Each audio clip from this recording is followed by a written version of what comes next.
Olá, eu resolvi gravar esse vídeo em resposta a um questionamento que me foi feito no último vídeo que eu postei sobre a instalação do ADMPL. E como isso é um questionamento bastante comum, que eu recebo por e-mail, por blog ou pessoalmente, então achei que valeria a pena gravar um vídeo sobre esse assunto, até para esclarecer algumas coisas e, quem sabe, desfazer alguns mitos, né? A questão é que me perguntaram se o ADMPL estaria pronto para uma rede de supermercados, né? Então, partindo dessa questão, queria desdobrar o assunto aí discutindo algumas coisas. É um vídeo rápido, mas espero que seja esclarecedor para todos, né? Então, a questão que a gente parte para fazer esse vídeo é para qual tipo de empresa o ADMPL está pronto, né? Inicialmente, a gente tem que partir de algumas premissas aí, né? Nenhum RP de verdade pode ser considerado pronto, né? Um RP ele passa por um processo de implantação que envolve parametrização, customização, adaptação de um sistema que já vem com diversas funcionalidades para a realidade do negócio. Vocês vão encontrar muitos sistemas de gestão de empresa que são ditos prontos, né? Prontos para entrar em produção, mas quando você começa a analisar o sistema, eles não estão adequados à realidade da empresa. E o que acontece na prática é que a empresa acaba se adaptando para poder funcionar de acordo com o que o sistema tem, né?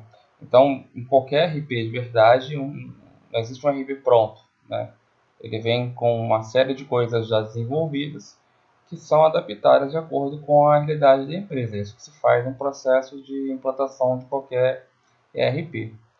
Com relação ao ADMPL, esse grau de customização que é feito no sistema, ele pode variar de acordo com o tipo da empresa.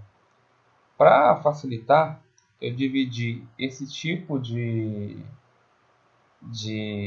empresa em duas categorias, né, em relação ao tamanho e em relação ao setor de atuação. E até para melhorar e tornar a pergunta inicial um pouquinho mais coerente, né, eu mudei para em qual tipo de empresa o DMPL exige menos customização. Então, quando a gente fala em tamanho, a gente está falando de empresas pequenas, médias e grandes. E aí vale a classificação de IBGE quanto a número de funcionários, número de faturamento, né? O que eu posso dizer em relação às implantações que eu já vi, não necessariamente as que eu tenha trabalhado, mas as que eu conheço e as que eu acabei me envolvendo também, o ADMPL ele acaba atendendo qualquer tipo de setor, de qualquer tipo de tamanho de empresa, perdão. Tanto empresas pequenas, que têm, sei lá, 5 funcionários, até empresas grandes. A gente está falando de empresas de 300 funcionários. Então, existem implantações no Brasil, desde empresas de menos de 5 funcionários a empresas de mais de 300 funcionários. Então, isso acontece, né? E o ADMPL ele se adequa bem ao porte da empresa. Justamente que uma das vantagens da ADMPL é a questão da escalabilidade, né? Então ele é aderente ao crescimento da empresa, né? Então ele pode começar com uma empresa, isso eu já vi acontecer com um certo porte, e à medida que a empresa vai crescendo, o sistema não precisa ser reinstalado ou criado ou novas versões, né? O que se faz, na verdade, na prática é talvez otimizar algumas coisas, melhorar o acesso à rede, enfim. Mas ele acaba sendo adequado a qualquer tamanho de empresa. Se a gente for pensar numa empresa muito mais do que grande, né? Vamos pensar numa que está bastante na mídia, na Petrobras. Pessoalmente, eu acho que o ADMPL não atenderia a Petrobras sem ser muito customizado, né? Então, até porque a Petrobras é uma holding que engloba várias empresas, Então, certamente, para atender uma empresa como a Petrobras, exigiria tanta customização que talvez outros RPs de mercado seriam mais adequados, porque já são, de certa forma, customizados para a realidade, para o negócio da Petrobras. Então, esse é um ponto que deve ser levado em questão, né? Às vezes, os pacotes que existem no mercado, né, os sistemas que existem no mercado, eles podem já estar mais adaptados para aquele nicho de mercado, aquele porte de empresa, né, aquela realidade de empresa. E nesse sentido, talvez ele seja mais vantajoso e menos custoso do que o ADMPL seria. Mas eu não posso negar que ele não seja adaptável a qualquer porte de empresa, né? O que varia, na verdade, é o grau de customização. Eu acho que empresas muito grandes, multinacionais mesmo, eu não sei se o ADMPL seria a melhor solução. Então, não estou aqui para vender o ADMPL, né? Estou aqui para apresentar o que eu acho e a minha experiência mostrou ao longo desses anos. Quanto ao setor de atuação, aí eu acho que há uma distinção maior do que em relação ao tamanho, onde o ADMPL ele pode ser mais ou menos adaptado. Conceitualmente, se vocês olharem as funcionalidades que o ADMPL tem, originalmente ele foi desenvolvido pensando numa empresa do ramo de comércio, né? Então, quando a gente tem as funcionalidades de compra e venda, gestão de estoque, faturamento, pagamentos, a gente está olhando muito por uma empresa do tipo comércio, né? Comparando esses três setores que eu coloquei, eu acho que desses três, o que exigiria menos customização seria o setor de comércio. Nesse ponto tem um porém. O setor de comércio, falando de loja, por exemplo, existem alguns requisitos, né, como por exemplo o cupom fiscal, que são necessários, que eles têm que existir. Tem sistemas como frente de loja, por exemplo, né, que até o ADMPL tem, mas eu não acho que seja o melhor. Existem com certeza melhores sistemas de frente de loja do que o ADMPL provê, certamente.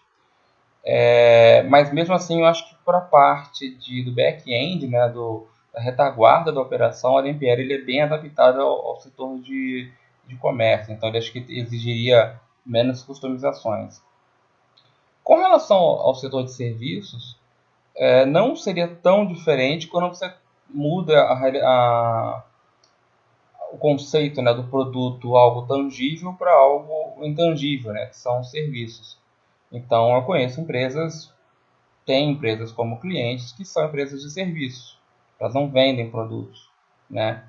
Então, e o DMPL não tem grandes adaptações. A vantagem no setor de serviços que você, por exemplo, pode não precisar ter, eu não conheço todos os ramos de negócio, mas geralmente no setor de serviços você não vê um cupom fiscal, né? O cupom fiscal, qual é o problema dele, né? Para quem não conhece, é que qualquer sistema de cupom ele tem que ser homologado pela Secretaria de Fazenda. Agora exige comunicação com a Secretaria de Fazenda, então exige uma série de requisitos legais que tornam mais difícil a implantação, né? E o setor de serviços, isso não é comum. Não vou dizer que não tenha, porque eu não conheço realmente todos os tipos de negócio. Em relação ao setor de indústria, eu acho que dos três é onde o DMPL exigiria mais adaptações, né? Existe um módulo de manufatura que foi implantado por uma empresa do México, né? Foi integrado, aliás, por uma empresa do México, no ADMPL. E eu não tenho experiência pessoalmente de implantação nesse setor, mas do que eu conheço, né, eu sei que ele tem muitas funcionalidades,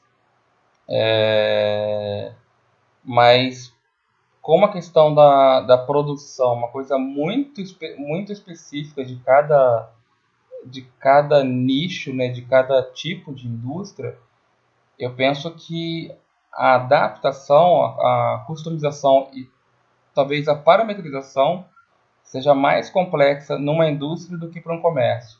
Essa é a minha visão, tá? Então, assim, eu acho que, até resumindo o vídeo, isso varia realmente do tipo de negócio da empresa, do tamanho. Vou dizer que ele não se adapta a todos os tipos de negócio? Não, ele se adapta a todo tipo de negócios. Mas se eu fosse classificar onde o cliente vai ter menos customização e por consequência menos custo na implantação, eu diria que com relação ao setor de atuação, certamente comércio e serviços, e com relação ao tamanho, pequena e média empresa, né? Grandes empresas tendem a ter mais customizações porque acabam integrando com outros sistemas, integrando com sistemas de fornecedores, e aí a operação torna-se um pouco mais complexa, né? Mas não posso dizer que ele não atenda a todos os setores. Agora, não posso afirmar também que o DMPL estaria pronto para qualquer um desses tipos de negócios, ou como o colega perguntou no vídeo anterior, se ele estaria pronto para o supermercado. Eu vejo que não, ele não está pronto. Eu acho que para um setor de supermercado, o ADMPL, na sua versão original, ele exigiria muitas customizações. Quando a gente olha para um setor de supermercado, a gente está falando de cupom fiscal, frente de loja, a retaguarda, gestão de estoque escala muito maior do que no comércio pequeno, e um sistema que não tem que parar, né? Não pode parar nunca, no caso de um supermercado. Imagina você na boca do caixa e o sistema está parado, né? Então, acho que exige certamente esse mercado um projeto de uma complexidade muito maior do que uma loja simples, né? Digamos assim. Então é isso. Espero ter esclarecido essa questão. Fiquem à vontade para colocar mais perguntas. E aí eu aproveito para convidá-los para assinar o canal, para ficarem por dentro das novidades. Acessar o blog, eu tenho publicado da maneira que eu posso as atualizações também lá, e que vocês possam conhecer também o projeto do livro, né? Estou escrevendo um livro sobre o ADMPL, chamado ADMPL para Iniciantes, até para iniciar, né, os interessados no ADMPL e poder auxiliar quem estiver interessado em implantar, usar ou conhecer apenas o ADMPL. Bom, é isso aí, agradeço pelo vídeo aí e espero a interação de vocês. Obrigado.